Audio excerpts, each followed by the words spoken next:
חדש, והתורה, תורת ארץ ישראל, צריכה להיוולד פה מחדש. פה במקום הזה בין הפרדסים הוקמה למעשה קריית החינוך העברית הראשונה, אוקיי? לימדו פה בעברית את כל המקצועות. איזה מהפך! קודם כל המהפך הזה של השפה העברית, שגם על הרב קוק היה פה המון מה להגיד בעניין הזה של העברית, בניגוד שוב לכל מיני קנאים שעברית זה רק לשון קודש ולשון התפילה ואסור לחלל אותה. איזה שפה כאן הייתה?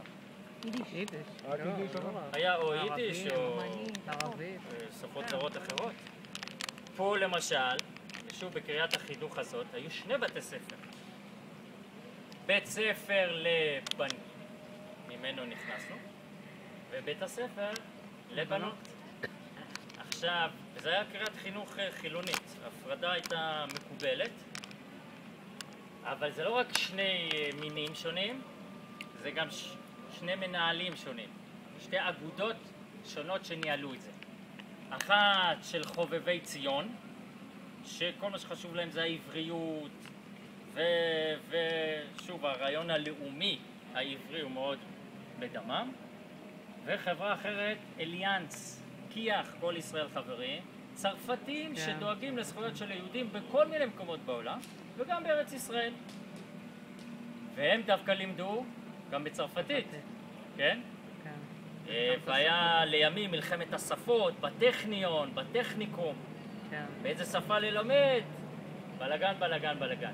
מי לדעתכם לקח את מה? חובבי ציון לקחו בנים או בנות? בנות. לא. בנים?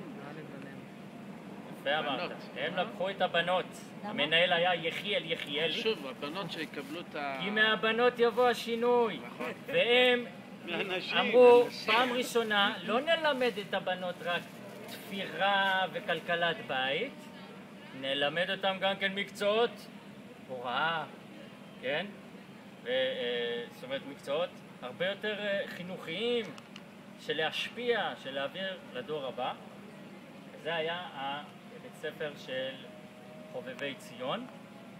היו שם כמה בנים בודדים שכן הצליחו להשתחרר. אחד מהם נפגוש בהמשך, והוא נחום גוטמן, הצייר. הוא למד פה רישום וציור, פה בבית הספר הזה, של הבנות. הוא בא בתור מחופש או... בואו ניכנס לבית ספר לבנות. לא, הוא היה לו פרוטקציות.